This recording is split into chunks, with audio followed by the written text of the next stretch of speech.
നമസ്കാരം. ഇന്ന് നമ്മൾ കുറച്ച് ഗ്രാമറാണ് നോക്കാൻ പോണത്. അപ്പോൾ ആദ്യം ശബ്ദവിചാരം എന്താണെന്ന് നോക്കാം. അപ്പോൾ ശബ്ദവിചാറിൻ്റെ ഡെഫിനിഷൻ നോക്കുകയാണെങ്കിൽ രണ്ടോ രണ്ടിലധികമോ ഈ വർണ്ണം എന്ന് പറയുന്നത് ഭാഷയിലെ ഏറ്റവും ചെറിയ ഒരു യൂണിറ്റാണ്. അതായത് ഇപ്പം ആ, ക്, ഖ് അങ്ങനെയൊക്കെ പറയത്തില്ലേ, അതൊക്കെയാണ് ഈ വർണ്ണം എന്ന് പറയുന്നത്. അപ്പോൾ രണ്ടിലധികമോ വർണ്ണങ്ങൾ ചേർന്നിട്ടുണ്ടാകുന്ന ഒരു സമൂഹം, അർത്ഥപൂർണമായിട്ടുള്ള ഒരു സമൂഹമാണ് ശബ്ദ് അല്ലെങ്കിൽ വേർഡ് എന്ന് പറയുന്നത്. ഒരു വാക്കിന് എന്തെങ്കിലും ഒരു മീനിങ് ഉണ്ടാവും. അപ്പോൾ വർണ്ണിൻ്റെ അർത്ഥപൂർണമായിട്ടുള്ള സമൂഹമാണ് ശബ്ദ് എന്ന് പറയുന്നത്. എക്സാമ്പിൾ കമൽ താമര, കലം പേന, പുസ്തക് അല്ലെങ്കിൽ കിതാബ്, അതൊക്കെയാണ് ഈ ശബ്ദിൻ്റെ എക്സാമ്പിൾ. ഇനി മറ്റൊരു വാക്കിൽ പറയുകയാണെങ്കിൽ ധ്വനി എന്ന് പറയുമ്പം വർണ്ണ്. ഈ വർണ്ണിൻ്റെ ഉച്ചരിക്കുന്ന രൂപത്തിനാണ് ധ്വനി എന്ന് പറയുന്നത്. എഴുതുമ്പോൾ വർണ്ണെന്നും ഉച്ചരിക്കുമ്പോൾ ധ്വനി എന്നും പറയും. അപ്പോൾ ധ്വനികൾ ഒന്നിച്ച് ചേർന്നിട്ടുണ്ടാകുന്ന ഒരു അർത്ഥപൂർണമായ ഈ ഒരു സമുദായം അല്ലെങ്കിൽ ഒരു സമൂഹം, അതിനെ തന്നെയാണ് ശബ്ദം എന്ന് പറയുന്നത്. വർണ്ണ് അല്ലെങ്കിൽ ധ്വനിയുടെ ഒരു സമൂഹം അർത്ഥപൂർണമായിട്ടുള്ള, അതാണ് ഈ ശബ്ദ്. എക്സാമ്പിൾ കബൂതർ, ടെലിഫോൺ, ഗായ്, ഘർ, ഹിമാലയ് അങ്ങനെയൊക്കെ പറഞ്ഞിട്ട്. ഈ വേർഡ്സ് എല്ലാം രണ്ടിലധികമോ വർണ്ണ് അല്ലെങ്കിൽ ധ്വനി ചേർന്നിട്ടാണ് ഉണ്ടായിരിക്കുന്നത്. അപ്പോൾ ഇതൊരു മീനിങ് ഫുള്ളായിട്ടുള്ള ഒരു സമൂഹം അല്ലെങ്കിൽ ഒരു കൂടിച്ചേരലാണ്. ഈ വേർഡ്സ് അതെങ്ങനെ ഉണ്ടാവുന്നതെന്ന് പറഞ്ഞാൽ ധ്വനിയും, അതായത് ഈ വർണ്ണങ്ങളുണ്ടല്ലോ, ഓരോരോ ലെറ്റേഴ്സ്, ധ്വനി അല്ലെങ്കിൽ വർണ്ണും അർത്ഥവും കൂടിച്ചേർന്നല്ലേ ഒരു വാക്ക് ഉണ്ടാവുന്നത്. അപ്പോൾ രണ്ടിലധികമോ വർണ്ണങ്ങൾ ചേർന്നിട്ട് ഒരു സ്വതന്ത്രമായിട്ടുള്ള മീനിങ് ഫുള്ളായിട്ടുള്ള ഒരു സൗണ്ട് ഉണ്ടാവും. 2-3 വർണ്ണങ്ങൾ ചേർന്നിട്ട് ഇപ്പം ഒരു സൗണ്ട് ഉണ്ടാവും. അതിനെയാണ് ഈ ശബ്ദ് എന്നും പറയണത്. ഇനി ഈ ശബ്ദ് പിന്നെ പദ്, ഇതിൻ്റെ രണ്ടിൻ്റെ ഡിഫറൻസ് എന്താണെന്ന് നോക്കാം. ഈ ശബ്ദം എങ്ങനെ ഉണ്ടാവണത്? ധ്വനികൾ അല്ലെങ്കിൽ വർണ്ണങ്ങൾ കൂടിച്ചേർന്നിട്ടാണ് ഈ ശബ്ദ് ഒരു വേർഡ് ഉണ്ടാവണത്. ഈ ഒരു വേർഡ് ഇൻഡിപെൻഡൻ്റ് ആയിട്ടിരിക്കുമ്പോഴാണ് അതിന് ശബ്ദ് എന്ന് പറയണത്. ഇനി ഇതേ വാക്ക് ഒരു സെൻറ്റൻസിൽ വരുവാണെങ്കിൽ, ഒരു സെൻറ്റൻസിൽ ഒരു ഒരു മീനിങ് ഫുള്ളായിട്ടുള്ള ഒരു സെൻറ്റൻസിലേക്ക് വരുവാണെങ്കിൽ അതിനെയാണ് പദ് എന്ന് പറയണത്. ഇപ്പം നമ്മൾ നേരത്തെ പറഞ്ഞ പോലെ പുസ്തക് എന്ന് പറയുന്ന ഒരു ശബ്ദ്, അത് ഇൻഡിപെൻഡൻ്റ് ആയിട്ടിരിക്കുമ്പോൾ ശബ്ദം എന്ന് പറയും. ഇപ്പം മേനെ പുസ്തക് പഠ, ഞാൻ പുസ്തകം വായിച്ചു, അങ്ങനെ പറയുമ്പോൾ അതൊരു സെൻറ്റൻസിൽ വന്നു. അപ്പോൾ അവിടെ ആ പുസ്തകം എന്ന് പറയണത്, പുസ്തക് എന്ന് പറയണത് പദ് ആണ്. അതായത് സെൻറ്റൻസിൽ യൂസ് ചെയ്യുമ്പം പദും, ഇൻഡിപെൻഡൻ്റ് ആയിട്ട് പറയുമ്പോൾ ശബ്ദം. ഇതാണ് ആ ഒരു ഡിഫറൻസ്. ഇനി ശബ്ദക്കെ ഭേദമാണ് നോക്കാൻ പോകുന്നത്. അർത്ഥ്, പ്രയോഗ്, ഉത്പത്തി, വ്യുത്പത്തി, ഇങ്ങനെയൊക്കെയാണ്. ഇങ്ങനെ ഓരോ രീതിയിലാണ് ഈ ശബ്ദത്തെ ഭേദിച്ചിരിക്കുന്നത് പലതായിട്ട്. അപ്പോൾ ആദ്യം അർത്ഥത്തിൻ്റെ വ്യൂ പോയിന്റിൽ നോക്കുകയാണെങ്കിൽ 2 ആയിട്ടാണ് തിരിച്ചേക്കുന്നത് ശബ്ദത്തെ. സാർത്ഥകം, നിരർത്ഥകം. സാർത്ഥകം എന്ന് പറഞ്ഞാൽ മീനിങ് ഫുള്ളായിട്ടുള്ള, നിരർത്ഥക് മീനിങ് ഇല്ലാത്തത്. അർത്ഥമുള്ളത്, നേരത്തെ പറഞ്ഞ പോലെ അർത്ഥമുള്ള വർണ്ണങ്ങളുടെ സമൂഹത്തെയാണ് സാർത്ഥക് ശബ്ദ്. എക്സാമ്പിൾ നേരത്തെ പറഞ്ഞ പോലെ കമൽ, റൊട്ടി, കിതാബ്, അതൊക്കെ. ഇനി നിരർത്ഥകാണെങ്കിൽ ഏത് വർണ്ണ സമൂഹത്തിലാണോ ഒരർത്ഥവും ഇല്ലാത്തത് അതാണ് നിരർത്ഥക്. ഇപ്പം എക്സാമ്പിൾ നോക്കുകയാണെങ്കിൽ റാട്ടി, വിട്ട, ചീം, വാണ, വോത്തി, ഇങ്ങനെ ഓരോ വാക്ക്, ചുമ്മാ ഓരോ വാക്കുണ്ടല്ലോ, അതൊക്കെയാണ് ഈ നിരർത്ഥകം എന്ന് പറയണത്. കറക്റ്റ് ഒരു എക്സാമ്പിൾ നോക്കുകയാണെങ്കിൽ നമ്മളിപ്പം പാനി എന്നൊരു വാക്ക്, പാ പ്ലസ് നീ അല്ലേ പാനി. അപ്പോൾ അതിനൊരു മീനിങ് ഉണ്ട്, വെള്ളം എന്ന്. ഇനി ഈ സെയിം വാക്ക് തിരിച്ചെഴുതാണ്, നീ പ്ലസ് പാ, നീ പാ, അതിന് വല്ല അർത്ഥമുണ്ടോ? ഇല്ല. അപ്പോൾ അതാണ് സാർത്ഥകം, നിരർത്ഥകം. ഇനി പ്രയോഗിൻ്റെ ദൃഷ്ടിയിൽ ശബ്ദത്തിൻ്റെ ഭേദം നോക്കുകയാണെങ്കിൽ അതും 2 വികാരി ശബ്ദ് പിന്നെ അവികാരി ശബ്ദ്. വികാരി എന്ന് പറഞ്ഞാൽ ചേഞ്ച്, അവികാരി എന്ന് പറഞ്ഞാൽ ചേഞ്ച് ഇല്ലാത്തത്. ഈ വികാരി ശബ്ദം എന്ന് പറഞ്ഞാൽ ഏതൊക്കെ വേർഡ്സിലാണോ ലിംഗ്, വചൻ, കാരക്, ഇതൊക്കെ അനുസരിച്ച്, ഇതൊക്കെ വച്ചിട്ടൊരു സെൻറ്റൻസ് എഴുതുമ്പം വേർഡ്സിന് മാറ്റം വരുന്നത് അതിൽ, അല്ലെങ്കിൽ വികാർ അതായത് മാറ്റം വരുന്നത്, അതിനെയാണ് വികാരി ശബ്ദം എന്ന് പറയുന്നത്. ഇപ്പം ലഡുക്ക എന്നൊരു വാക്ക്, ഈ ലിംഗ്, വചൻ, കാർ ഇതൊക്കെ ചെയ്യുമ്പം ലഡുക്കേ അങ്ങനെയൊക്കെ പറഞ്ഞു വരില്ലേ, ലഡുക്കായേ അങ്ങനെയൊക്കെ പറഞ്ഞു വരൂലേ, വികാർ വരൂലേ, മാറ്റം വരൂലേ, അതാണ് ഈ വികാരി ശബ്ദം. എക്സാമ്പിൾ ഇപ്പോൾ നോക്കുകയാണെങ്കിൽ ലിങ്കിൻ്റെ വച്ചിട്ട് ലഡുക്ക അല്ലെങ്കിൽ ലഡുക്ക എന്നൊരു വേർഡ്. അപ്പോൾ ലിംഗം വച്ച് നോക്കുകയാണെങ്കിൽ ലഡുക്ക പഠിത്താ ഹെ, ലഡുക്കി പഠിത്തി ഹെ. ഇനി വചൻ നോക്കുകയാണെങ്കിൽ ലഡുക്ക പഠിത്താ ഹെ, ലഡുക്കെ പഠിത്തേ ഹെ എന്ന് വരും വചൻ നോക്കുകയാണെങ്കിൽ. ഇനി കാരകിൻ്റെ ആണെങ്കിൽ ലഡുക്ക പഠിത്താ ഹെ, ലഡുക്കേക്കോ പഠനേ ദോ. അപ്പോൾ ആ ഒരു ഡിഫറൻസ്, ഒരു മാറ്റം വരുന്നത്, അതാണ് ഈ വികാരി ശബ്ദ്. ഇനി ഈ വികാരി ശബ്ദിന് 4 പ്രകാരങ്ങളുണ്ട്. വികാരി ശബ്ദിന് തന്നെ 4 ഭേദങ്ങളുണ്ട്. സംജ്ഞ നൗണ്, സർവനാം പ്രോനൗണ്, വിശേഷൻ അഡ്ജക്റ്റീവ്, പിന്നെ ക്രിയ വെർബ്. അപ്പോൾ ഇനി അവികാരി ശബ്ദ് ഏത് വേർഡ്സിൻ്റെ രൂപത്തിലാണോ ഒരു മാറ്റവും ഇല്ലാത്തത്, അതാണ് അവികാരി ശബ്ദ്. മറ്റൊരു വാക്കിൽ പറയുകയാണെങ്കിൽ മാറ്റമില്ലാത്തത്, ലിംഗ് വചൻ കാരക് ഇതൊക്കെ വരുമ്പോൾ ഒരു മാറ്റവും ഇല്ലാത്തതാണ് അവികാരി ശബ്ദ്. എക്സാമ്പിൾ പരന്തു, തഥാ, യതി, ധീരെ ധീരെ, അതി, ഇങ്ങനത്തെ ഒക്കെ ചില വേർഡ്സ് ഉണ്ടല്ലോ. ഇനി ഈ അവികാരി ശബ്ദിനും വികാരീനെ പോലെ 4 പ്രകാരങ്ങൾ ഉണ്ട്. വികാരിയിടത്ത് സംജ്ഞ സർവനാം വിശേഷൻ ക്രിയ. ഇനി അവികാരിയുടെ 4 ഭേദങ്ങൾ അല്ലെങ്കിൽ 4 പ്രകാരങ്ങൾ നോക്കുകയാണെങ്കിൽ ക്രിയാവിശേഷൻ, സംബന്ധ് ബോധക്, സമുച്ചയ് ബോധക്, വിസ്മയാദി ബോധക്. ഇപ്പം നമ്മൾ രണ്ടാമത് നോക്കിയത് പ്രയോഗിൻ്റെ ദൃഷ്ടിയിലുള്ള ശബ്ദത്തിൻ്റെ ഭേദമാണ്. ഇനി അടുത്ത് ഉത്പത്തിയുടെ ദൃഷ്ടിയിലുള്ള ശബ്ദത്തിൻ്റെ ഭേദ്. അത് തത്സം ശബ്ദ്, തദ്ഭവ് ശബ്ദ്, ദേശജ്, പിന്നെ വിദേശി ശബ്ദ്. ഇങ്ങനെ 4ആയിട്ടാണ് ഉത്പത്തിൻ്റെ ദൃഷ്ടിയിൽ ശബ്ദത്തിൻ്റെ ഭേദ്. തത്സം, തദ്ഭവ്, ദേശജ്, വിദേശി. ആദ്യം തത്സം എന്താണെന്ന് നോക്കാം. ഈ തത്സം ശബ്ദം എന്ന് പറഞ്ഞാൽ സാൻസ്ക്രിറ്റിലുള്ള വേർഡ്സ്, ചില വാക്കുകൾ സംസ്കൃതത്തിൽ നിന്ന് കറക്റ്റ് അതുപോലെ അതേ സെയിം വേർഡ് എടുത്ത് ഹിന്ദിയിൽ യൂസ് ചെയ്യും. അങ്ങനത്തെ വേർഡ്സിനാണ് ഈ തത്സം എന്ന് പറയുന്നത്. ഈസിയാണ്. സംസ്കൃത ഭാഷയിലുള്ള വാക്കുകളെ അതുപോലെ ഒരു ചേഞ്ചും ഇല്ലാണ്ട് എടുത്ത് ഹിന്ദിയിൽ യൂസ് ചെയ്യുമ്പം അതിനാണ് തത്സം എന്ന് പറയണത്. എക്സാമ്പിൾ നോക്കുകയാണെങ്കിൽ കവി, മാതാ, വിദ്യ, നദി, ഫൽ, പുഷ്പ്, പുസ്തക്, പൃഥ്വി, ക്ഷേത്ര, കാര്യ, മൃത്യു, ഇങ്ങനെ ഒരുപാട് വേർഡ്സ് ഉണ്ട്. ഇനി അടുത്ത് തദ്ഭവ് ശബ്ദ്. സംസ്കൃതത്തിലും പ്രാകൃതിലും ഉള്ള വാക്കുകൾ ഹിന്ദിയിലേക്ക് വരുമ്പം അതിനാണ് തദ്ഭവെന്ന് പറയണത്. അതായത് സംസ്കൃതത്തിലും പ്രാകൃതിലെന്നും കുറച്ച് മാറ്റങ്ങളൊക്കെ കൂടെ കുറച്ച് ചേഞ്ചസൊക്കെ അതിൻ്റെ രൂപങ്ങളിൽ മാറി ഹിന്ദിയിലേക്ക് യൂസ് ചെയ്ത് വരുമ്പോഴാണ് അതിന് തദ്ഭവ് എന്ന് പറയണത്. മറ്റേതിൽ തത്സമിൽ ഒരു ചേഞ്ചും ഇല്ല, അതുപോലെ വരുന്നത്. തദ്ഭവിൽ ചെറിയ ചേഞ്ചസോടെ. എക്സാമ്പിൾ സംസ്കൃതത്തിൽ ദുഗ്ധ് എന്ന് പറയുന്നൊരു വേർഡ്. ഇനി തദ്ഭവായിട്ട് ഹിന്ദിയിലേക്ക് വരുമ്പം ഈ ദുഗ്ധ് ദൂതായി മാറി. അതുപോലെ ഹസ്ത് ഹിന്ദിയിലേക്ക് വന്നപ്പോൾ ഹാത്ത് കൈ എന്നായി. പിന്നെ കർപ്പൂർ ഇവിടെ ഹിന്ദിയിൽ വന്നപ്പോൾ കപൂറായി. പിന്നെ അക്ഷി കണ്ണിന് അക്ഷി എന്ന് സംസ്കൃതത്തിൽ പറയും, ഹിന്ദിയിൽ ആങ്ക് എന്നായി. അതുപോലെ മയൂർ മയിൽ ഹിന്ദിയിൽ വന്നപ്പോൾ മോർ. ഇങ്ങനെ ഒരുപാട് വേർഡ്സ് ഉണ്ട്. ഇതാണ് തദ്ഭവും തത്സമും. ഇനി തദ്ഭവിൽ 2 പ്രകാരങ്ങളുണ്ട്. നേരത്തെ പറഞ്ഞ പോലെ സംസ്കൃതത്തിൽ നിന്നും പ്രാകൃതത്തിൽ നിന്നും ഹിന്ദിയിലേക്ക് ചെറിയ മാറ്റങ്ങളോടെ വന്നതാണല്ലോ തദ്ഭവ്. അപ്പോൾ അതിൻ്റെ 2 പ്രകാരങ്ങൾ ഏതൊക്കെയാണെന്ന് ചോദിച്ചാൽ സംസ്കൃതത്തിൽ നിന്ന് വരുന്നതും ഡയറക്റ്റ് പ്രാകൃതിൽ നിന്ന് വരുന്നതും. ഇനി ദേശജും വിദേശിയും പറയേണ്ട ആവശ്യമില്ലല്ലോ. ദേശജ് നമ്മളെ ദേശത്തിൽ തന്നെയുള്ള വേർഡ്സ്. വിദേശി എന്ന് പറയുമ്പം പുറത്തെന്ന് പറഞ്ഞാൽ ഇംഗ്ലീഷൊക്കെ പോലത്തെ വേർഡ്സിൻ്റെ ഫാനൊക്കെ ഇല്ലേ, ഇംഗ്ലീഷിൻ്റെ പ്രഭാവം കൊണ്ടിട്ട് വരണതല്ലേ.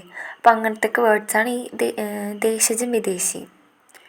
ഓക്കെ, ഇനി അടുത്ത് നമ്മൾ നേരത്തെ പറഞ്ഞു ഈ വികാരി ശബ്ദിന് 4 പ്രകാരങ്ങളുണ്ട്. സംജ്ഞ, സർവനാം, അതുപോലെ വിശേഷം, ക്രിയ. അപ്പോൾ ഇതിൽ സംജ്ഞ അല്ലെങ്കിൽ നൗണാണ് അടുത്ത് നോക്കാൻ പോകുന്നത്. ആദ്യം മെയിനായിട്ട് എഴുതാനുള്ള സെൻറ്റൻസ് ഈ സംജ്ഞ, സർവനാം, വിശേഷൻ, ക്രിയ ഒക്കെ എഴുതുമ്പം അതൊരു വികാരി ശബ്ദമാണെന്നാണ് ആദ്യം മെയിനായിട്ട് എഴുതാനുള്ള സെൻറ്റൻസ്. അപ്പോൾ സംജ്ഞ ഒരു വികാരി ശബ്ദമാണ്. അതിലേതെങ്കിലും വിശേഷപ്പെട്ട വസ്തു, ഭാവ് അല്ലെങ്കിൽ ജീവ് അങ്ങനെ എന്തിൻ്റെങ്കിലും പേരിൻ്റെ ബോധം കാണിക്കുന്നതാണ്. അല്ലെങ്കിൽ നമ്മൾ കർത്താവ് എന്നൊക്കെ പറയത്തില്ലേ, ഇതിലും വസ്തു, വ്യക്തി, സ്ഥലം ഇതിൻ്റെയൊക്കെ പേരിനെ സൂചിപ്പിക്കുന്ന വേർഡ്സാണ് ഈ സംജ്ഞ എന്ന് പറയണത്. അപ്പോൾ എക്സാമ്പിൾ മയിൽ മോർ, കിരൺ, അനാർ, റേഡിയോ, വീരത, ബഡാപ്പ. ഭാവങ്ങളെയും വരും കേട്ടോ. നഗർ, ഭാരത് അങ്ങനെയൊക്കെ വരത്തില്ലേ. വസ്തുവോ വ്യക്തിയോ പ്രാണിയോ അല്ലെങ്കിൽ എന്തെങ്കിലും സ്ഥാൻ, ഭാവ് ഇങ്ങനത്തേനൊക്കെ പേരിനെ സൂചിപ്പിക്കുന്നതാണ് സംജ്ഞ. ഈ സംജ്ഞയിൽ തന്നെ മെയിനായിട്ട് 5 ഭേദമുണ്ട്. വ്യക്തിവാചക്, ജാതിവാചക്, ഭാവവാചക്, സമൂഹവാചക്, ദ്രവ്യവാചക്. വ്യക്തിവാചകം എന്ന് പറയുമ്പം ഏതെങ്കിലും വിശേഷപ്പെട്ട വ്യക്തിയെ, വസ്തുവിനെ അല്ലെങ്കിൽ സ്ഥാൻ ഇതിൻ്റെയൊക്കെ പേര് സൂചിപ്പിക്കാനായിട്ട് യൂസ് ചെയ്യുന്നതാണ് ഈ വ്യക്തിവാചക സംജ്ഞ. എക്സാമ്പിൾ വ്യക്തിനെ നോക്കുകയാണെങ്കിൽ ഇപ്പം ഗാന്ധിജി, ശ്യാം, ഹരി, സുരേഷ് അങ്ങനെയൊക്കെ പറയില്ലേ. വസ്തു ആണെങ്കിൽ ചായ്, ഖുറാൻ, ഗീത, രാമായൺ ഇങ്ങനെയൊക്കെ പറയുന്നു. ഇനി സ്ഥാനാണെങ്കിൽ താജ്മഹൽ, ഇന്ത്യ, ഭാരത് അങ്ങനെ ജയ്പൂർ അതൊക്കെയാണ് എക്സാമ്പിൾസ്. ഇനി രണ്ടാമതായിട്ട് ജാതിവാചക സംജ്ഞ. ഈ ജാതിവാചകം എന്ന് പറയുമ്പോഴത്തേക്കിനും ഏതെങ്കിലും ജാതിനെ പറ്റി, അതായത് ഇപ്പോൾ മൊത്തത്തിൽ, അതായത് എന്തെങ്കിലും ഒരു കാര്യത്തെ മൊത്തത്തിൽ ഒരൊറ്റ പേരിൽ, ഒരു ജാതി പേരിൽ ഇങ്ങനെ പറയത്തില്ലേ. അതായത് ബോയ്സ്, ഒരു ക്ലാസ്സിൽ കുറേ കുട്ടികളുണ്ട്, ചെക്കന്മാരുണ്ട്, അപ്പോൾ ആൺകുട്ടികൾ എന്നൊക്കെ പറയില്ലേ, അത് അങ്ങനെ സൂചിപ്പിക്കുന്നതാണ്. അതായത് ഒരു സാമൂഹികമായിട്ടൊരു ജാതിനെ സൂചിപ്പിക്കുന്ന സംജ്ഞ അല്ലെങ്കിൽ ശബ്ദമാണ് ജാതിവാചക സംജ്ഞ. ഇത് ബച്ച, ജാൻവർ, നദി, അധ്യാപക്, ബാസാർ, ഗലി, പഹാഡ്, ഖിഡ്കി, സ്കൂട്ടർ ഇങ്ങനെയുള്ള വേർഡ്സൊക്കെ ആണെങ്കിൽ ജാതിവാചക സംജ്ഞയുടെ എക്സാമ്പിളാണ്. ഇപ്പം മനുഷ്യ എന്ന് പറയുമ്പം നമ്മൾ മൊത്തം മനുഷ്യരുടെ, ഈ ലോകത്തുള്ള എല്ലാ മനുഷ്യരുടെയും ഒരു ബോധം അല്ലേ വരുന്നത്, അങ്ങനെയുള്ള വേർഡ്സ്. ഇനി മൂന്നാമതായിട്ട് ഭാവവാചക സംജ്ഞ. ഇതിൽ ഭാവത്തെ, ഏതെങ്കിലും പ്രാണിയുടെയോ പദാർത്ഥത്തിൻ്റെയോ ഗുണത്തെ, ഭാവത്തെ, സ്വഭാവത്തെ, അവസ്ഥയെ ഒക്കെ പറ്റി സൂചിപ്പിക്കുന്ന വേർഡ്സിനെയാണ് ഭാവവാചക സംജ്ഞ എന്ന് പറയണത്. എക്സാമ്പിൾ നോക്കുകയാണെങ്കിൽ ഈമാൻദാരി, ബച്പൻ, ഉത്സാഹ്, പിന്നെ സാഹസ്, വീരത, ആസാദി, ഹസി, ഖുഷി, ബുട്ടാപ്പ, ഗരീബി, മിട്ടാസ് ഇതെല്ലാം ഭാവവാചകമാണ്. ഈ ഭാവവാചക സംജ്ഞ കുറച്ച് കാര്യങ്ങളിൽ നിന്നൊക്കെ ഇങ്ങനെ ഉണ്ടാവും, മാറ്റങ്ങളൊക്കെ വരുത്തി ഉണ്ടാക്കാൻ പറ്റും. ഈ ജാതിവാചകിൽ നിന്ന് ഭാവവാചകം ഉണ്ടാക്കാൻ പറ്റും, വിശേഷണിൽ നിന്ന് ഭാവവാചക സംജ്ഞ ഉണ്ടാക്കാൻ പറ്റും, അതുപോലെ ക്രിയയിൽ നിന്ന് ഭാവവാചക സംജ്ഞ ഉണ്ടാക്കാൻ പറ്റും. ഓക്കെ, അടുത്ത് അപ്പോൾ അങ്ങനെയെല്ലാം ഭാവവാചക സംജ്ഞ നമുക്ക് ഉണ്ടാക്കിയെടുക്കാൻ പറ്റും. ഇനി അടുത്തതായിട്ട് ലിംഗ് അല്ലെങ്കിൽ ജെൻഡർ ഇതിനെ പറ്റിയിട്ടാണ് പറയാൻ പോണത്. ഈ ലിംഗ് എന്ന് പറയണത് ഏതെങ്കിലും വ്യക്തി അല്ലെങ്കിൽ വസ്തുവിൻ്റെ പുരുഷൻ അല്ലെങ്കിൽ സ്ത്രീ ജാതിയുടെ ബോധത്തെ ഉണ്ടാക്കുന്ന വാക്കുകളെയാണ് ലിംഗ് അല്ലെങ്കിൽ ജെൻഡർ എന്ന് പറയണത്. ഇത് 2 ഭേദമാണ് ഹിന്ദിയിലുള്ളത്, പുല്ലിംഗും സ്ത്രീലിംഗും. അപ്പോൾ എക്സാമ്പിൾ മാതാപിതാ, ഷേർ, ഷേറിണി അങ്ങനെയൊക്കെ പറയില്ലേ, അതാണ് ലിംഗ്. പുല്ലിംഗം എന്ന് പറയുമ്പോൾ പുരുഷജാതിനെ, പിതാ, ഭായി, ശിവ്, ഹനുമാൻ, ലളിക, ബൈൽ അതൊക്കെ. സ്ത്രീലിംഗം എന്ന് പറയുമ്പം സ്ത്രീ ജാതിൻ്റെ ബോധത്തെ സൂചിപ്പിക്കുന്നത്, മാതാ, ബഹൻ, ഗംഗ, യമുന, ലക്ഷ്മി, ഗായ്, ലഡ്കി അതൊക്കെ. ഇപ്പം ജസ്റ്റ് എക്സാമ്പിൾ പറയുകയാണെങ്കിൽ നേരത്തെ പറഞ്ഞ പോലെ മാതാപിതാ, കവി, കവയിത്രി, വിദ്വാൻ, വിദുഷി അങ്ങനെയൊക്കെ പറയത്തില്ലേ. ഇനി അടുത്ത് വചൻ അല്ലെങ്കിൽ ഈ നമ്പറാണ് വചനം എന്ന് പറയുന്നത്. ഇനി ഇതിൻ്റെ പരിഭാഷ നോക്കാം. ഏതൊരു വാക്കിലൂടെയാണോ ഒരു രൂപത്തിൻ്റെ ഒന്നോ ഒന്നിലധികമോ ഉണ്ട് എന്നുള്ള ആ ഒരു ബോധം നമുക്ക് ഉണ്ടാവുന്നത്, അത്തരത്തിലുള്ള വാക്കുകളെയാണ് ഈ വചൻ എന്ന് പറയണത്. അപ്പോൾ എക്സാമ്പിൾ ആണെങ്കിൽ നോക്കാം, ഫ്രിഡ്ജ് മേം സബ്ജിയാം രഖി ഹെ. അപ്പം സബ്ജിയാം പച്ചക്കറികൾ, അതുപോലെ താലാബ് മേം മച്ഛലിയാം തൈർ രഹി ഹെ, മീനുകൾ അങ്ങനെയൊക്കെ പറയൂലേ. അപ്പോൾ ഒരു നമ്പേഴ്സിനെ സൂചിപ്പിക്കുന്നതാണല്ലോ. അടുത്തിനി ഈ വചൻ അല്ലെങ്കിൽ ഈ വചൻ്റെ ശാബ്ദിക് അർത്ഥം നോക്കുകയാണെങ്കിൽ സംഖ്യാവചൻ എന്നാണ്. ഇതിന് 2 ഭേദമുണ്ട്. ഏകവചനം ബഹുവചനം. ഏകവചനം എന്ന് പറയുമ്പം ഒരു വ്യക്തി അല്ലെങ്കിൽ ഒരു വസ്തു അതിൻ്റെ പറ്റിയിട്ട് സൂചിപ്പിക്കുന്നതാണ് ഏകവചനം. ഇനി ബഹുവചനമാണെങ്കിൽ ഒന്നിലധികം വസ്തുവോ വ്യക്തിയോ എന്തെങ്കിലുമൊക്കെ ഒന്നിലധികം ഉണ്ടെങ്കിൽ അല്ലെങ്കിൽ നമുക്ക് എണ്ണാൻ പറ്റാത്തയാണെങ്കിലൊക്കെയാണ് ഈ ബഹുവചനം യൂസ് ചെയ്യണത്.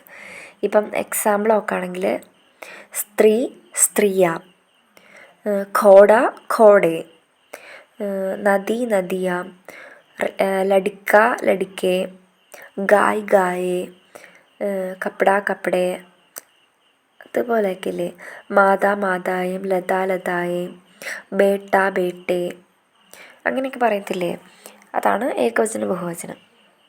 ഇനി ഈ ഏകവചനിൽ നിന്ന് ബഹുവചനിലോട്ട് ആക്കാനായിട്ട് കുറച്ച് നിയമങ്ങളുണ്ട്, നമുക്കത് നോക്കാം. ആദ്യത്തെ നിയമം, ഇപ്പോൾ ഒരു പുല്ലിംഗ ശബ്ദം അത് ആയിൽ ആണ് അവസാനിക്കുന്നതെങ്കിൽ, അല്ലെങ്കിൽ അതിൻ്റെ അവസാനം അകാരാന്ത്, ഒരു പുല്ലിംഗ ശബ്ദത്തിൽ അകാരാന്ത് ആയിലാണ് അത് അവസാനിക്കുന്നതെങ്കിൽ ഈ ആയുടെ സ്ഥാനത്ത് എ ഇട്ടാൽ അത് ഏകവചനത്തിൽ നിന്നും ബഹുവചനിലോട്ട് മാറും. എക്സാമ്പിൾ ജൂത്ത, അതൊരു പുല്ലിംഗ ശബ്ദമാണ്. ഇതിൻ്റെ ലാസ്റ്റത്തെ ജൂത്ത, അതിൽ ഈ തായുടെ അവിടെ ആകാരാന്താണ് വന്നിരിക്കുന്നത്. ഇനി അതിനെ എ ആക്കുമ്പം, ജൂത്തേ എന്നാക്കുമ്പം അത് ബഹുവചനാകും. അതുപോലെ താര, അത് താരേ, ലഡുക്ക ലഡിക്കേ ആയി. ഈ ലഡുക്കയുടെയൊക്കെ അവസാനം ലഡുക്ക ആകാരാന്താണ്. അതൊരു പുല്ലിംഗ ശബ്ദമാണ്. അത് ലഡുക്ക കാണുമ്പോഴേ അറിയാം പുല്ലിംഗാണെന്ന്. അതൊരു എ ആക്കുമ്പോൾ, ലഡുക്കേ എന്നാക്കുമ്പം ആ ബഹുവചനമായി മാറിയില്ലേ. ഇതാണ് ആദ്യത്തെ നിയമം. ആകാരാന്തിൽ ഉള്ള പുല്ലിംഗ ശബ്ദങ്ങളിൽ ആയുടെ സ്ഥാനത്ത് എ ഇടുമ്പം ഏകവചനിൽ നിന്നത് ബഹുവചനിലേക്കായി മാറും. ഇനി രണ്ടാമത്തെ നിയമം, സ്ത്രീലിംഗ ശബ്ദം അത് അകാരാന്തിലാണെങ്കിൽ, മറ്റേത് ആകാരാന്തായിരുന്നു പുല്ലിംഗ്, ഇത് സ്ത്രീലിംഗ ശബ്ദത്തിൽ അകാരാന്താണെങ്കിൽ ആ ഇടസ്ഥാനത്ത് ഏം ആക്കി മാറ്റും. എക്സാമ്പിൾ കലം പേന, അപ്പം കലമേം പേനകൾ എന്നാക്കി മാറ്റും. ബാത്ത്, ഇതിൻ്റെ അവസാനം ആയല്ലേ ബാത്ത്, അപ്പം ഈ ത് പ്ലസ് ആ, അപ്പം ആയിലല്ലേ അവസാനിക്കുന്നത് ബാത്ത് എന്ന് പറയുന്ന വാക്ക്. അപ്പം ഏം ഇടുമ്പം ബാത്തേം എന്നാകും. അപ്പം ഇതിൻ്റെ രണ്ടാമത്തെ നിയമം, സ്ത്രീലിംഗ ശബ്ദങ്ങൾ അകാരാന്തത്തിൽ അവസാനിക്കുമ്പോൾ അങ്ങനത്തെ സ്ത്രീലിംഗ ശബ്ദത്തിൽ ആയുടെ സ്ഥാനത്ത് ഏം ആക്കിയാൽ ഏകവചനത്തിൽ നിന്ന് ബഹുവചനത്തിലേക്ക് മാറും. ഇതിങ്ങനെ എഴുതി പറഞ്ഞ് ചെയ്യേണ്ട സാധനം. അപ്പോൾ ഞാനിത് എക്സ്പ്ലെയിൻ ചെയ്ത് തരുമ്പോൾ എത്രത്തോളം നിങ്ങൾക്ക് മനസ്സിലാവുമെന്ന് എനിക്കറിയത്തില്ല. എന്തെങ്കിലും മിസ്റ്റേക്സ് പറ്റിയിട്ടുണ്ടെങ്കിൽ ക്ഷമിക്കുക. അപ്പോൾ അടുത്ത മൂന്നാമത്തെ നിയമം നോക്കാം. ഇനി ഈ മൂന്നാമത്തെ നിയമം, സ്ത്രീലിംഗ സംജ്ഞകളുടെ അവസാനം യാ വരുവാണെങ്കിൽ ആ യായുടെ മേളിൽ ഒരു ചന്ദ്രബിന്ദു ഇട്ടാൽ, അതായത് യാം അല്ലെങ്കിൽ അമ്മയുടെ ആളൊക്കെ ഇടില്ല, അതാണ് ചന്ദ്രബിന്ദു. യായുടെ സ്ഥാനത്ത് യാം ഇട്ട് കൊടുത്താൽ അത് ബഹുവചനമായി മാറും. എക്സാമ്പിൾ ബിന്ദിയ, ഏകവചനം എന്ന് പറയുന്ന ഒരു സൗണ്ട്, ഏകവചനമാണതൊരു. അതിനെ ഈ യായുടെ സ്ഥാനത്ത് യാം ഒരു ചന്ദ്രബിന്ദു ഇട്ട് കൊടുത്തപ്പം ബിന്ദിയാം, അത് ബഹുവചനിലേക്കായി മാറി. ചിടിയ, അത് യായുടെ സ്ഥാനത്ത് അമ്പടയാളം ഇട്ടപ്പോൾ ചിടിയാം ബഹുവചനായി. അതുപോലെ ഗുഡിയ ഗുഡിയാം, ചുഹിയ ചുഹിയാം, അങ്ങനെ. അതാണ് മൂന്നാമത്തെ നിയമം. സ്ത്രീലിംഗ സംജ്ഞകളിൽ അവസാനം യാ ആണെങ്കിൽ ആ യായുടെ മേളിൽ ചന്ദ്രബിന്ദു ഇട്ട് കൊടുത്താൽ ഏകവചനത്തിൽ നിന്ന് ബഹുവചനത്തിലേക്കായി മാറും. ഇനി നാലാമത്തെ നിയമം, ഈകാരാന്തിൽ, അതായത് ഒരു സ്ത്രീലിംഗ ശബ്ദം അതിൻ്റെ അവസാനം ഈ ആണെങ്കിൽ, അത് ഇകാരാന്താണെങ്കിൽ ഈയുടെ സ്ഥാനത്ത് ഇയാം എന്നിട്ട് കൊടുത്താൽ ഏകവചനത്തിൽ നിന്നും ബഹുവചനത്തിലേക്കായി മാറും. തിഥി, ഡേറ്റ്. അപ്പം തിഥിയുടെ അന്ത് ധ പ്ലസ് ഈ ആണ്, അതാണ് തിഥി എന്ന് പറഞ്ഞത്. അപ്പോൾ ഈ ആണ് അവസാനത്തെ, അതിൻ്റെ ഇകാരാന്താണ്. അപ്പോൾ ഈയുടെ സ്ഥാനത്ത് യാം ഇട്ട് കൊടുത്തു, അപ്പോൾ തിഥിയാം ആയി. മനസ്സിലായോ? അപ്പോൾ ഈ തിഥിയിൽ നിന്ന് തിഥിയാം ആയപ്പോൾ ഏകവചനത്തിൽ നിന്ന് ബഹുവചനത്തിലേക്കായി മാറി. അതുപോലെ നാരി, ഈകാരാന്താണ്, അവിടെ യാം ഇട്ട് കൊടുത്തു, അപ്പോൾ നാരിയാം. അതുപോലെ ഗതി, ഗതിയാം, ധാലി, ധാലിയാം, അങ്ങനെയൊക്കെ വരുന്നത്. ഇനി അഞ്ചാമത്തെ നിയമം, അകാരാന്തിലുള്ള സ്ത്രീലിംഗ്, അതായത് ആകാരാന്തിൽ അവസാനിക്കുന്ന സ്ത്രീലിംഗ് ശബ്ദങ്ങളിൽ സംജ്ഞാശബ്ദിൻ്റെ അവസാനം എം ഇട്ട് കൊടുത്താൽ ബഹുവചനത്തിലേക്കായി മാറും. അതായത് ഇപ്പം ലത ആകാരാന്തിലാണ് അത് അവസാനിക്കുന്നത്. അതൊരു സംജ്ഞാശബ്ദമാണ്. ഇത് ലതായേം ആയി മാറി യം വിട്ടു കൊടുത്തപ്പോൾ, അപ്പോൾ ബഹുവചനായി. അതുപോലെ അധ്യാപിക അധ്യാപികായേം, കന്യ കന്യായേം, മാതാ മാതായേം. ഇതാണ് 5ാമത്തെ നിയമം. ഇനി 6ാമത്തെ നിയമം.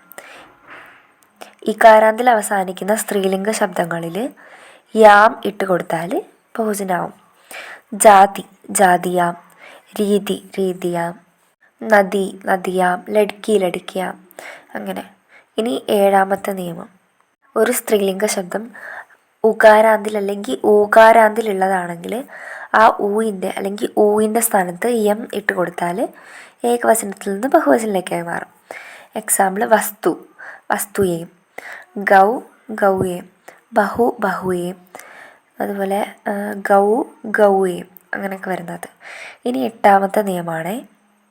ഈ സംജ്ഞയുടെ പുല്ലിംഗ് അല്ലെങ്കിൽ സ്ത്രീലിംഗ രൂപത്തിൽ ഗണ്, വർഗ്, ജന്, ലോക്, വൃന്ത്, ദൽ ഇങ്ങനത്തെ വാക്കുകൾ കൂടി ചേർത്തിട്ടും അതിനെ ബഹുവചനാക്കാൻ പറ്റും. ഇപ്പോൾ എക്സാമ്പിൾ സ്ത്രീ, സ്ത്രീയുടെ കൂടെ ജൻ എന്ന് പറയുന്ന ശബ്ദം ചേർത്തപ്പോൾ സ്ത്രീജൻ, അതൊരു ബഹുവചനായി. അതുപോലെ നാരി, നാരിയുടെ കൂടെ വൃന്ത് ചേർത്തപ്പോൾ നാരി വൃന്ത്. സ്ത്രീ സ്ത്രീകളുടെ കൂട്ടം, നാരി, പിന്നെ അത് സ്ത്രീ തന്നെ, ഒരു സ്ത്രീ സ്ത്രീയുടെ കൂട്ടം. അപ്പോൾ ഗണ്, വർഗ്, ജന്, ലോക്, വൃന്ത്, ദൽ ഇതുപോലെയുള്ള വാക്കുകൾ ഇട്ടിട്ടും സ്ത്രീലിംഗം അല്ലെങ്കിൽ പുല്ലിംഗത്തിൽ നിന്ന് ബഹുവചനത്തിലേക്കാക്കി മാറ്റാൻ പറ്റും. മറ്റ് കുറച്ച് എക്സാമ്പിൾ ഗുരു ഗുരുജൻ, ഗരീബ് ഗരീബ് ലോക്, മിത്ര മിത്ര വർഗ്, ശ്രോത ശ്രോതാജൻ, അതുപോലെ വിദ്യാർത്ഥി വിദ്യാർത്ഥി ഗൺ, പാഠക് പാഠക് ഗൺ, ഇങ്ങനെയൊക്കെ പറയത്തില്ലേ. ഇനി 9ാമത്തെ നിയമം. കുറച്ച് വേർഡ്സിൽ ഗുണ്, വർണ്ണ്, ഭാവ് ഇങ്ങനത്തെ വേർഡ്സ് ഇട്ടിട്ട് ബഹുവചനാക്കാൻ പറ്റും. ഇപ്പം എക്സാമ്പിൾ വ്യാപാരി വ്യാപാരി ഗൺ, മിത്ര മിത്രവർഗ്, നമ്മൾ നേരത്തെ പറഞ്ഞ പോലെ തന്നെ. ഇത്രയുമാണ് ഏകവചനത്തിൽ നിന്ന് ബഹുവചനത്തിലേക്ക് മാറ്റുന്നതിനുള്ള നിയമം. ഇനി കാരക് എന്താണെന്നും കൂടി ജസ്റ്റ് ഒന്ന് ഓടിച്ച് പറഞ്ഞിട്ട് ഈ വീഡിയോ എൻഡ് ചെയ്യാം. ഇപ്പോൾ കാരക് അല്ലെങ്കിൽ കേസ് എന്നാണ് ഇംഗ്ലീഷിൽ പറയണത്. ഈ കാരകിൻ്റെ പരിഭാഷ നോക്കാം. അതായത് സംജ്ഞ അല്ലെങ്കിൽ സർവനാമം അതിൻ്റെ ഏത് രൂപമാണോ ക്രിയയുമായിട്ടുള്ള ബന്ധത്തെ സൂചിപ്പിക്കുന്നത് അതിനെയാണ് കാരകം എന്ന് പറയുന്നത്. അതായത് നമ്മൾ സംജ്ഞ അല്ലെങ്കിൽ സർവനാമം ഒരു ക്രിയയുമായിട്ട് ബന്ധിപ്പിക്കാനായിട്ട് ഇടയ്ക്ക് കുറച്ച് വേർഡ്സ് ഇടുമല്ലോ, നേ, കോസേ, പർമേം അങ്ങനെയൊക്കെ പറഞ്ഞിട്ട്. ഇപ്പം എക്സാമ്പിൾ നോക്കുകയാണെങ്കിൽ ശ്രീരാമിനെ രാവൺ കോ മാര, അപ്പോൾ ശ്രീരാം രാവൺ മാര എന്നും ഈ സംജ്ഞയും സർവനാമം ക്രിയ എല്ലാം കൂടി ചേർത്ത് പറഞ്ഞാൽ ഒരു ബന്ധമുണ്ടോ? ശ്രീരാം രാവൺ മാര, ഒരു ബന്ധവുമില്ല. അപ്പോൾ ശ്രീരാം നേ രാവൺ കോ മാര എന്ന് പറയുമ്പോൾ ശ്രീരാമൻ രാവണനെ വധിച്ചു. ആ ഒരു ക്രിയയുമായിട്ട് സംജ്ഞയ്ക്ക് സർവനാമനൊക്കെ ഒരു ബന്ധം വരുന്നില്ലേ. അപ്പോൾ ആ ഒരു ബന്ധത്തിന് ബന്ധിപ്പിക്കാനായിട്ട് ചേർക്കുന്ന ഈ നേ, കോ, സേ, മേം, പർ, കാക്കേ, കേലി എന്നൊക്കെ പറഞ്ഞിട്ടുള്ള വേർഡ്സ് ഉണ്ടല്ലോ, അതിനെയാണ് കാരകം എന്ന് പറയണത്. ഈ പ്രത്യയില്ലേ, പ്രത്യയ പോലത്തെ വേർഡ്സ്. ഇനി ഇതിൽ തന്നെ ഒരുപാട് ഭേദങ്ങളുണ്ട്. കർത്താകാരക്, കർമ്മകാരക്, കരൺ കാരക്, സമ്പ്രദാൻ കാരക്, അപാദാൻ കാരക്, സംബന്ധ് കാരക്, അധികരൺ കാരക്, സംബോധൻ കാരക്, ഇങ്ങനെ 8 ഭേദങ്ങളുണ്ട് കാരകിന് ഹിന്ദിയിൽ. ഓടിച്ച് പറഞ്ഞാണ് ഇത്. അപ്പോൾ ഓരോ കാരകിൻ്റെ ലക്ഷണവും അതിൻ്റെ വിഭക്തി ചിഹ്നം പറയാം. കർത്താകാരക് എന്ന് പറയുമ്പം ആരാണോ വർക്ക് ചെയ്യുന്നത്, കർത്താവ് ആരാണോ പ്രവൃത്തി ചെയ്യുന്നത്, ഈ കർത്താകാരകിൻ്റെ വിഭക്തി ചിഹ്നമാണ് നേ. കർത്താവിനെ കണക്ട് ചെയ്യാനായിട്ട് യൂസ് ചെയ്യുന്നതാണ് നേ. ഇനി 2ാമത്തത് കർമ്മ്. കർമ്മം എന്ന് പറയുമ്പം ക്രിയ, പ്രവൃത്തി, അത് ഏതിലാണോ വരുന്നത് അതാണ് കർമ്മ്. ഈ കർമ്മിൻ്റെ വിഭക്തി ചിഹ്നമാണ് കോ. അടുത്തതായിട്ട് കരൺ, ആ ഒരു പ്രവൃത്തി ചെയ്യാനുള്ള ഒരു ക്രിയ ചെയ്യുന്നതിനുള്ള ആ ഒരു സാധനം, അതിനെയാണ് കരൺ എന്ന് പറയുന്നത്. അതിനെ വിഭക്തി ചിഹ്നം സെയിം കെ ദ്വാരായുമാണ്. അടുത്ത സമ്പ്രദാൻ, ആർക്ക് വേണ്ടിയിട്ടാണോ, ജിസ്കെ ലിയെ കിയാ കി ജായ്, ആർക്ക് വേണ്ടിയാണോ അല്ലെങ്കിൽ എന്തിനു വേണ്ടിയിട്ടാണോ ചെയ്യുന്നത് അതാണ് ഈ സമ്പ്രദാനം എന്ന് പറയുന്നത്. അപ്പോൾ അതിൻ്റെ വിഭക്തി ചിഹ്നം കോയും കേലിയെയും. ഇനി അപാദാൻ. എന്ത് കാരണമാണോ എന്തെങ്കിലും വസ്തു സെപ്പറേറ്റ് ആവുന്നത്, അപ്പോൾ അലകാവുന്നത്. ഇനി ഇതിൻ്റെ വിഭക്തി ചിഹ്നമാണ് സേ. അടുത്ത് സംബന്ധ് കാരക്. ഏതെങ്കിലും ഒരു ശബ്ദം മറ്റൊന്നുമായിട്ട് കൂട്ടിച്ചേർക്കുന്നതിനാണ് സംബന്ധ്. അതിൻ്റെ വിഭക്തി ചിഹ്നം കാ, കി, കെ, രാരി, രേ അങ്ങനെയൊക്കെ പറയില്ലേ. ഇനി ഏഴാമത്തത് ക്രിയയെ സംബന്ധിപ്പിക്കുന്നത്. അതിൻ്റെ വിഭക്തി ചിഹ്നം മേംപാർ, അധികരണം എന്ന് പറയുമ്പോൾ. അടുത്ത് സംബോധനക്കാർക്ക് എന്തിലൂടെയാണ് ആരെങ്കിലും വിളിക്കുന്നത്. ഇപ്പോൾ വിഭക്തി ചിഹ്നമാണെങ്കിൽ ഹേ, അരേ, ഹോ അതൊക്കെയാണ് വിഭക്തി ചിഹ്നം. നേരത്തെ പറഞ്ഞ പോലെ ഒരു സെൻറ്റൻസിൽ ഈ പ്രവൃത്തി ചെയ്യുന്നത് ആരെയാണോ അയാളെ സൂചിപ്പിക്കുന്നതാണ് ഈ കർത്താകാരക്ക്. എക്സാമ്പിൾ രാംനെ രാവൺ കോ മാര, രാധ നാച്തി ഹെ. ഇതിൽ കർത്താവ് എന്ന് പറയുന്നത് രാം, രാവൺ, രാധ എന്നിവരാണ്. ഇനി രണ്ടാമത്തത് കർമ്മകാരക്. ഇതിൽ ഏത് സംജ്ഞയാലോ സർവനാമാലാണോ ക്രിയയെ കാണിക്കുന്നത് അതിനാണ് കർമ്മകാരകം എന്ന് പറയുന്നത്. അല്ലെങ്കിൽ ഒരു സെൻറ്റൻസിൽ ക്രിയയെ സൂചിപ്പിക്കുന്ന വേർഡ് ഏതാണ് അതാണ് കർമ്മകാരക്. ഇതിൻ്റെ വിഭക്തി എന്ന് പറയുമ്പോൾ കോ. എക്സാമ്പിൾ മാ ബച്ചേക്കോ സുലാ രഹി ഹെ. അമ്മ കുട്ടികളെ അല്ലേ വരുന്നത്. അപ്പോൾ മാ ബച്ചേക്കോ, ഇവിടെ ബച്ചയാണ് കർമ്മകാരകാവുന്ന. കാരണം കുട്ടികളിലാണ് ആ അമ്മ ചെയ്യുന്ന ആ ഒരു ക്രിയയുടെ പ്രഭാവം ഏൽക്കുന്നത്. അപ്പം ബച്ചയാണ് ഇവിടെ കർമ്മകാരക്. അടുത്ത് രാംനെ രാവൺ കോ മാര. രാംനെ രാവൺ കോ, രാവണനെ കൊന്നു. അപ്പോൾ ഈ കൊല്ലുന്ന ആരെയാ? രാവണനെ. ഈ കൊല്ലുക എന്ന ക്രിയ ആരിലാണ് ഫലിക്കുന്നത്? രാവണനിൽ. അപ്പോൾ കർമ്മകാരകാണ് ഈ രാവൺ. നേരത്തെ ഞാൻ കർത്താകാരകിൻ്റെ എക്സാമ്പിൾ പറഞ്ഞപ്പോൾ രാവൺ കൂടി ചേർത്ത് പറഞ്ഞായിരുന്നു, സോറി കേട്ടോ. മൂന്നാമത്തത് കരൺകാരക്.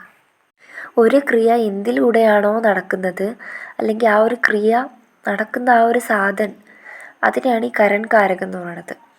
എക്സാമ്പിൾ രാം കലം സെ പത്ര ലിഖ്താ ഹെ. രാം പേന ഉപയോഗിച്ചാണ് ലെറ്റർ എഴുതുന്നത്. അപ്പോൾ കലം സേ ആണ് ഇതിൻ്റെ പ്രത്യേകത വരുന്നത്. കലം പേന കൊണ്ടല്ലേ ലെറ്റർ എഴുതുന്നത്, അപ്പോൾ പേനയാണ് അവിടെ കരൺകാരക്. നാലാമത്തത് സമ്പ്രദാൻകാരക്. ആർക്ക് വേണ്ടിയിട്ടല്ലെങ്കിൽ എന്തിനു വേണ്ടിയിട്ടാണോ എന്തെങ്കിലും ചെയ്യുന്നത് ആ സംജ്ഞയുടെ രൂപത്തെയാണ് സമ്പ്രദാൻകാരകം എന്ന് പറയുന്നത്. ഇതിൻ്റെ പ്രത്യേകം എന്ന് പറയുമ്പോൾ കോ, കേലിയെ, അതായത് ഇന്ന ആൾക്ക് വേണ്ടിയിട്ട് അല്ലെങ്കിൽ ഇന്ന വസ്തുവിന് വേണ്ടി ഇന്ന കാര്യത്തിന് വേണ്ടിയിട്ട് എന്നൊരു മീനിങ് വരില്ലേ. കോ, കേലിയെ, കെ വാസ്തേ, ഇതൊക്കെയാണ് ഇതിൻ്റെ വിഭക്തികൾ. എക്സാമ്പിൾ രാമു കോ ഏക് റുപ്പയാ ദോ. രാമുവിന് ഒരു രൂപ കൊടുക്കൂ. മാനെ ബച്ചേ കേലിയെ ഖിലൗന ഖരീദ. അമ്മ കുട്ടികൾക്ക് വേണ്ടി കളിപ്പാട്ടം മേടിച്ചു. അപ്പോൾ ഇവിടെ ബച്ചേ, രാമു ഇവരാണ് സമ്പ്രദാൻകാരകിൽ വരുന്നത്. അടുത്തതായിട്ട് അപാദാൻകാരക്. ഈ അപാദാൻകാരകിൽ സംജ്ഞയുടെ ഏത് രൂപത്തിൽ നിന്നാണ് ഒരു അൽഗാവ്, അതായത് ഇങ്ങനെ ഒരു അകൽച്ചയുടെ ആ ഒരു ഫീല് വരുന്നത്, ആ അകൽച്ചയുടെ ആ ഒരു ബോധം ഉണ്ടാവുന്നത്, അതാണ് അപാദാൻകാരക്. എക്സാമ്പിൾ അഭി സ്കൂൾ സെ ആ രഹാ ഹൂം. സ്കൂളിൽ നിന്ന് വരുന്നു. അപ്പം സ്കൂളിൽ നിന്ന് വരുന്നു എന്ന് പറയുമ്പം സ്കൂളിൽ നിന്ന് ഇങ്ങനെ മാറല്ലേ, അപ്പോൾ അവിടെ ഒരു അൽഗാവിൻ്റെ ഭാവം വരില്ല. അപ്പോൾ സ്കൂളാണ് അവിടെ അപാദാൻകാരകിൻ്റെ എക്സാമ്പിളായിട്ട് വരുന്നത്. സേ ആണ് ഇതിൻ്റെ പ്രത്യേകം കേട്ടോ. ഇനി ആജ് സേ സ്കൂൾ ബന്ദ് ഹെ. അടുത്തൊരു എക്സാമ്പിളാണ്. ഇന്ന് മുതൽ സ്കൂള് അടച്ചേക്കാണ്. അപ്പം ഇന്ന് മുതൽ ആജ് സേ അല്ലേ, അപ്പോൾ ഇന്ന് തൊട്ട് അല്ലേ ഒരു അകൽച്ചയുടെ ഭാവം വരണത്, അല്ലെങ്കിൽ ഒരു അൽഗാവ് ഭാവം വരണത്. അപ്പോൾ ആജ് അതാണ് അപാദാൻകാരക്.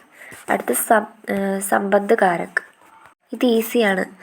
സംജ്ഞയുടെ ഏത് രൂപത്തിലാണ് ഒരു വസ്തുവിനെ മറ്റൊരു വസ്തുവും തമ്മിലുള്ള ബന്ധത്തെ കാണിപ്പിക്കുന്നത്. ഒരു വസ്തുവും മറ്റൊരു വസ്തുവും തമ്മിലുള്ള ബന്ധത്തെ കാണിക്കുന്നത് അതാണ് സംബന്ധകാരക്. ഇതിൻ്റെ വിഭക്തി കാ, കെ, കി ഇതൊക്കെയാണ്. എക്സാമ്പിൾ യഹ് രാം കാ ഘർ ഹെ. രാമൻ്റെ വീടാണ്. രാമിൻ്റെ ഘർ, രാം കാ ഘർ. അപ്പോൾ ആ ഒരു രാമും ഘറും തമ്മിലുള്ള ഒരു ബന്ധം കാണിക്കല്ലേ. അടുത്തൊരു എക്സാമ്പിൾ യേ രാം കെ ബച്ചേ ഹെ. ഇത് രാമിൻ്റെ കുട്ടികളാണ്. ഇതാണ് സംബന്ധകാരക്. ഇനി ഏഴാമതായിട്ട് അധികരൺകാരക്.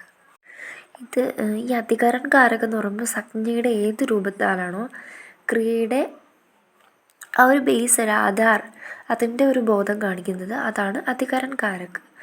ഇതിൻ്റെ വിഭക്തി മേം, പർ എന്നിവയാണ്. എക്സാമ്പിൾ, ഇസ് ഘർ മേം കോൻ രഹത്താ ഹെ. ഇസ് ഘർ മേം കോൻ രഹത്താ ഹെ, ഈ വീട്ടിൽ ആരാണ് താമസിക്കുന്നത്. ഇവിടെ ക്രിയ എന്ന് പറയുന്നത് രഹത്താഹയാണ്. അപ്പോൾ എവിടെയാണ് താമസിക്കുന്നത്? ഘറിൽ. അപ്പോൾ ഘർ അല്ലെ അധികരൺ കാരക്. ഇനി അടുത്ത് മേസ് പർ കിതാബ് രഖി ഹെ. രഖി ഹെ എന്ന് പറയുന്നത് ഒരു ക്രിയ, വച്ചിട്ടുണ്ട്, പുസ്തകം വച്ചിട്ടുണ്ട്. എവിടെ? മേസ് പർ. അപ്പോൾ അങ്ങനെ വരുന്നതാണ് ഈ അധികരൺ കാരക്. ഇനി അവസാനമായിട്ട് സംബോധൻ കാരക്. സംബോധൻ എന്ന് പറയുമ്പോൾ തന്നെ അറിയാം, ഒരാളെ വിളിക്കുക, സംബോധിപ്പിക്കുക എന്നൊക്കെ പറയില്ലേ, അതേ സെയിം സാധനം തന്നെ. അപ്പോൾ സംജ്ഞയുടെ ഏത് രൂപത്താലാണ് ആരെ വിളിക്കുന്നത് അല്ലെങ്കിൽ ആരെയും സൂചിപ്പിക്കുന്നത്, അതിനെയാണ് ഈ സംബോധൻ കാരക്. എക്സാമ്പിൾ, ഹേ റാം. ഹേ എന്ന് പറയുന്ന വേർഡാണ് അവിടെ സംബോധൻ കാരകമായിട്ട് വരുന്നത്.